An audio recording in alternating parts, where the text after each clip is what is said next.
Hi, this is Rebecca Peterson with the Utah State Board of Education. Today we will be talking about maximizing opportunities for student success using the innovation implementation cycle. Specifically, we'll be talking about planning, implementing, and then monitoring and assessing as you work to implement your plan. The components of the implementation cycle are analyze and understand, identify needs, plan, implement, and monitor and assess, and then you continue on. You can find more detailed training posted on the School Trust Lands website. The link to access the trainings is posted here on this slide. After you have worked to analyze and understand the information that's available and identified needs, the next step is to plan. This slide represents the recipe for attaining positive student outcomes. There are 3 ingredients in this recipe: effective interventions, effective implementation methods, and enabling contexts. When these 3 components are present, we maximize the probability of positive outcome for students. We have a limited amount of time to be able to work with our students. We don't want to waste that time implementing something that has a low probability of positively impacting the outcomes we hope to see. By selecting interventions that have the highest probability of success, we maximize the likelihood that students will progress. To put this in more familiar terms, think about a time that you or your child had a sore throat. The kind of sore throat where you would rather spit than swallow, had a fever, and possibly a slightly upset stomach. With those symptoms, you go to the doctor to collect more data and to evaluate the results, to find out if you have a bacterial infection, strep throat, or a viral infection. The doctor runs a strep test, in other words, collects additional information, and identifies the culprit. Streptococcus bacteria, you have strep throat. Now that the problem's been correctly identified, a treatment can be proposed and implemented. The diagnosis is important because if the infection was viral, antibiotic treatment would not help. However, since the infection is bacterial, antibiotics could be a good option. There may be several options published online for treating strep throat infections. Treatment possibilities range from gargling garlic oil and placing onions on the soles of your feet to treatment with a penicillin antibiotic. Your physician quickly runs through all the options and selects the treatment or intervention that has the highest probability of addressing the problem and prescribes a dose of amoxicillin. That is the first part of the equation, selecting an intervention that maximizes the probability for success. However, identifying an effective intervention is only part of the process. You must have an effective way to implement the treatment. Back to the strep throat example. Let's say that you hate to swallow pills. They make you gag and maybe even throw up. If the doctor prescribed you amoxicillin in a pill, is it likely that you'd be able to obtain the benefits of the effective treatment? Without a way to actually have you successfully ingest the antibiotic, you will not have the positive outcomes that you desire. Luckily, amoxicillin can be delivered in a liquid form which does not make you throw up. Now you have an effective way to receive the intervention. There is an effective implementation method that allows you to receive the benefit of the effective intervention. The second part of our equation is now accounted for. This leaves the third part, enabling contexts. An enabling context is present when the people, surroundings, and necessary implementation support are available to help. Revisiting our strep throat story, we have an effective intervention, amoxicillin, an effective way to implement the intervention, liquid dosing, but the medication must be refrigerated and you must take it 4 times per day. Unfortunately, you still need to go to work and you don't have access to a refrigerator or a way to keep the medication cold at work. You find that the context of your work environment conflicts with the requirements of the treatment.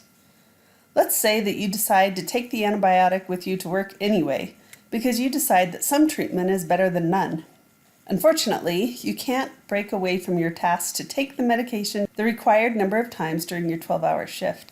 You do not have an enabling context that makes it possible for you to implement the effective treatment with fidelity. If, on the other hand, you have access to a refrigerator and can take the medication as directed, you now have a work environment that provides an enabling context for implementing your treatment. Think back to the components of this equation. effective interventions, effective implementation methods, and enabling contexts. What happens if any one of those items are missing? Another way to look at this equation is to put the number 3 in each of the blue boxes. 3 times 3 times 3 is 27. However, what happens to our results if any one of the blue components is a 0? If we select an effective intervention and we have the support of parents, teachers, and administrators, but we don't have an effective way to implement the intervention, the net effect on our students will be 0. As University of North Carolina researcher Karen Blasey stated, students cannot benefit from interventions or instructional practices they do not receive. Let's focus on the first part of the equation, effective interventions.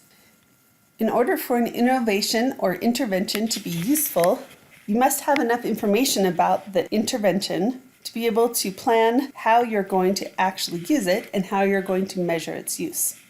Think about the last new practice that your school, business, family, or other organization adopted. Have you ever adopted a practice that ultimately did not work out as well as you would have liked?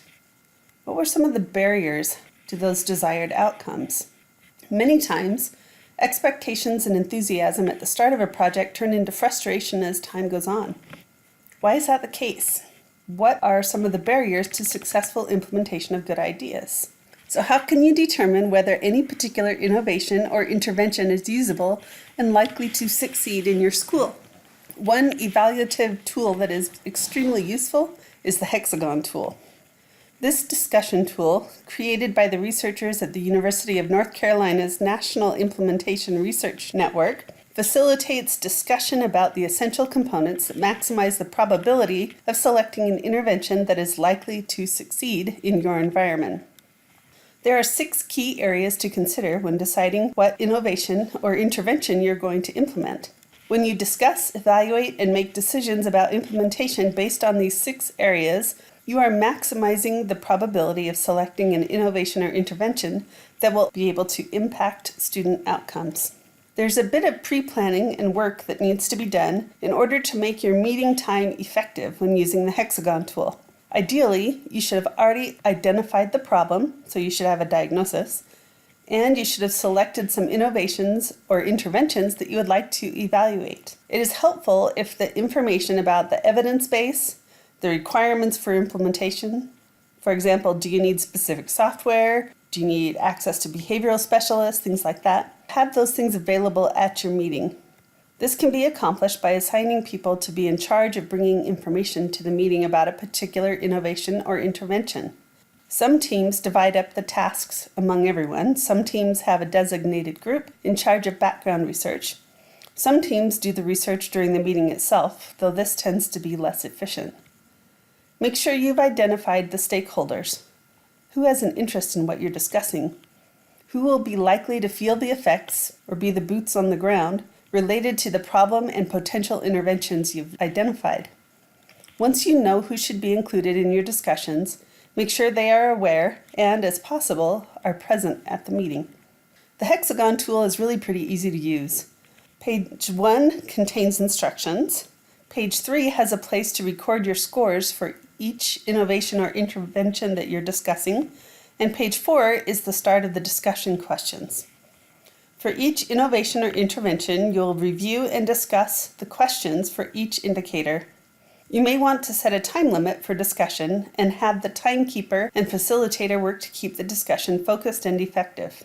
You will also want to have a designated note taker to keep track of big ideas or important points from the discussion. At the conclusion of time for discussing the indicator, assign a score, a 1 through 5, and record it. After all of the notes and ratings are complete, use the information from the discussion to make a recommendation about which innovation or intervention would be best to implement. After identifying needs and planning your treatment, you're now ready to focus on the actual implementation, how you're going to put this into place. As we discussed earlier in our strep throat example, effective implementation methods and enabling contexts are both critical components in facilitating student access to effective innovations and interventions. As we plan for implementation, it is important to spend time thoughtfully considering how we will carry out the innovation or intervention, and what contexts and situations need to be present in order for the innovation or intervention to be successful. Principles of implementation science will help us maximize the opportunities for and the probability of student success. The goal of implementation science is to reduce the gap between what we know and what we do. Researchers Karen Blasey and Dean Fixon from the University of North Carolina point out that implementation quality is directly related to outcomes. Thinking back to the strep throat example, by not being able to implement the treatment, antibiotics that need to be refrigerated and taken multiple times per day, we significantly decrease the likelihood of a positive outcome from the treatment. If implementation quality is compromised, the results tend to reflect decreased impact as well. Planning and carrying out implementation of a new practice carefully matters. Blasey and Fixon have found that with careful implementation, organizations can realize 80% implementation in 3 years. However, when implementation is not planned carefully and carried out as intended, organizations end up with an average of 14% implementation, and it takes 17 years to get to that degree of implementation. How many years are our children in K-12 education? How likely is it that students will see benefits of innovations or interventions that are not carefully planned and implemented with fidelity? We don't have 17 years to waste, especially if those 17 years only result in 14% implementation. There are 3 degrees of implementation: paper implementation, process implementation, and performance implementation. Unfortunately, most innovations and interventions stay firmly rooted in paper implementation and never make it to process or performance implementation. With paper implementation, creation of policies and procedure manuals is where things end. It is filing cabinet level implementation. It's estimated that 80 to 90% of people-dependent innovations get stuck at paper implementation. Process implementation is a step up from paper implementation. In process implementation, the work of implementation actually begins. Process implementation is where many school initiatives stop. A new practice or policy is adopted, described, and training is provided, but that's where the process of implementation stops. The focus is on the process itself, as opposed to focusing on the results obtained by implementing the process. Performance implementation is the level we must attain to benefit students. In performance implementation, procedures and processes that are clearly defined and carefully planned are put into place effectively. Implementation coaching is built into the system. Data are collected that tell the story about how the implementation is working, and adjustments and improvements are made based on the data. What does naming a baby do? Why not just call babies baby? When we name the baby, we are identifying specifically one particular baby. Naming the baby allows us to successfully communicate, plan, and address concerns related to specific situations. It erases ambiguity associated with him or her, those or them, as well as non-specific terms like it, some, more, less, a lot, etc. For example, what does "go get some more for him" direct you to do? Without specific context, can you answer the question, which him? More of what? How much is more? In implementation, naming the baby refers to creating a well-defined, workable plan to implement an innovation or intervention. When we name the baby, our direction changes to "go get 8 ounces of warm milk in a bottle for Matt." Much more specific, less room for misunderstanding, misinterpretation, and more actionable and easy to evaluate. Many times when there are disagreements or feelings of dissatisfaction related to an innovation or intervention, they're due to missed expectations. Something was expected and was not delivered, or there's a mismatch between the expectations of one person and the expectations of another. Clearly naming the baby helps to avoid missed expectations.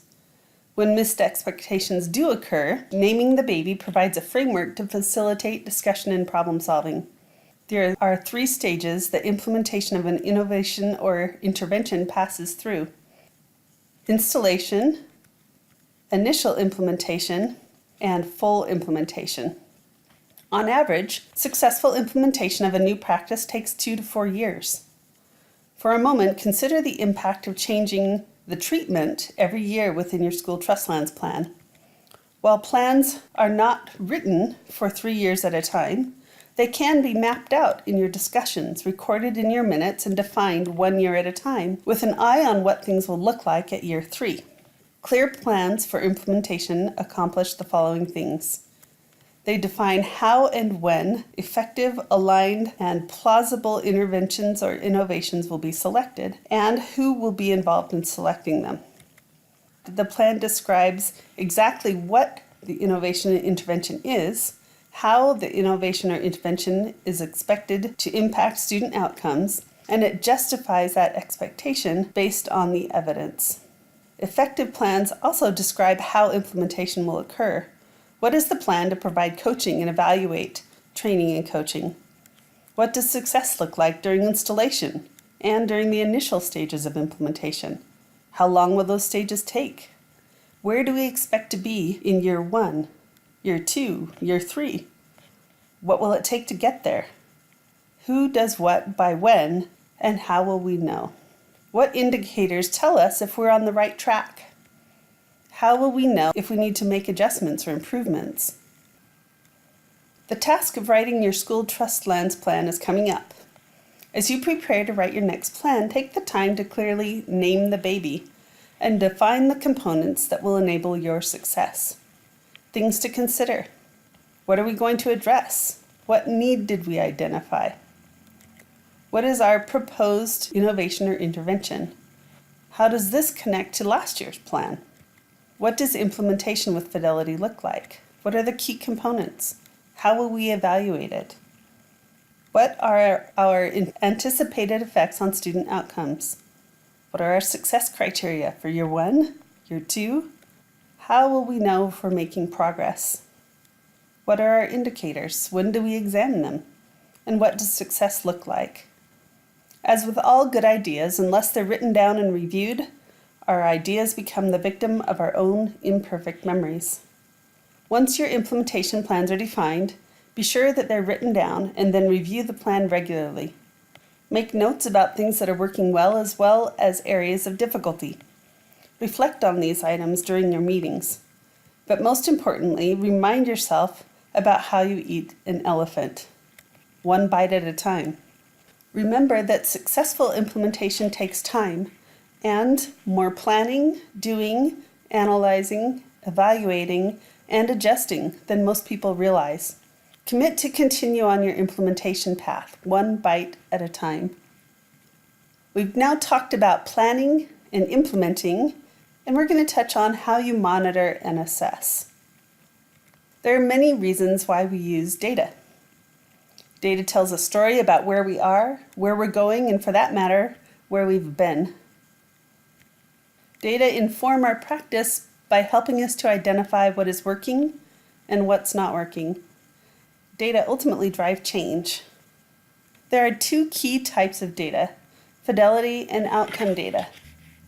Fidelity data focuses on describing adherence to a defined process, and outcome data focuses on results obtained because of the process. Both of these should be measured along the way formatively and at the very end of the process, summatively.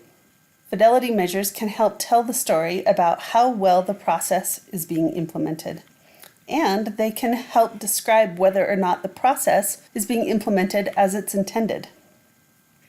Summative measures tell you about your destination. How well did we implement the key components as they were intended to be implemented? I like to think about formative and summative measures of fidelity and outcome data through a chocolate chip cookie analogy. I've identified a need. There's a distinct lack of chocolate chip cookies at my house that I might be willing to share with my neighbors. I need to make good chocolate chip cookies in order to address that problem. Let's say that I have a recipe that I haven't used before, but based on research in the vast library of online cookiedom, I believe this recipe has a high probability of success, resulting in good chocolate chip cookies. In other words, I've selected an intervention. I need to implement the recipe to get my desired outcome. which is yummy cookies that I might be willing to share. The recipe describes the key components that are necessary to reach my objective. When I apply the recipe, I can choose to do it with full fidelity, following the instructions exactly, or without full fidelity, making my own adaptations, or possibly just forgetting to add the vanilla or baking soda. The resulting cookie dough is the product of the fidelity with which I implemented the recipe. At this point in time, I can evaluate the dough and decide if I need to make any changes prior to getting to an end product. This is an opportunity for formative evaluation. If I taste my dough and I realize I forgot the vanilla, I can make a correction and add the missing vanilla. If I forgot the baking soda, though, I may not be able to tell from tasting the dough alone. I can look at my dough and collect some formative outcome data. I might observe that the dough is the right color and the right consistency, both of which are outcomes of making cookie dough from a recipe card. But unless I evaluate the degree of fidelity that I implemented when following the recipe, I only have a partial picture. Summative data is available when cookies are baked and ready to be shared with neighbors. Or, in the case of the cookie fail, probably not. If I experienced a cookie fail, what information can help me understand what happened? If I followed the recipe with fidelity, I can conclude that the recipe itself was not the intervention that I hoped, and I can select a different recipe. If I didn't follow the recipe with fidelity, I cannot tell with certainty whether the resulting cookie fail was due to the recipe, the intervention I selected, or due to the modifications I made to the application of the recipe, my fidelity of implementation. If I didn't collect formative data along the way, I do not have any information to help me analyze what happened. I can only look at the beginning and at the end, and unless I realize that I left out the baking soda, I might be tempted to throw out the entire intervention or ditch the recipe and start all over again with something else. On the other hand, if I've collected some data that tells me about the fidelity in implementation of my recipe, I can go back and determine where I need to make adjustments. And lo and behold, when the recipe is implemented with full fidelity, I get delicious, share-worthy chocolate chip cookies.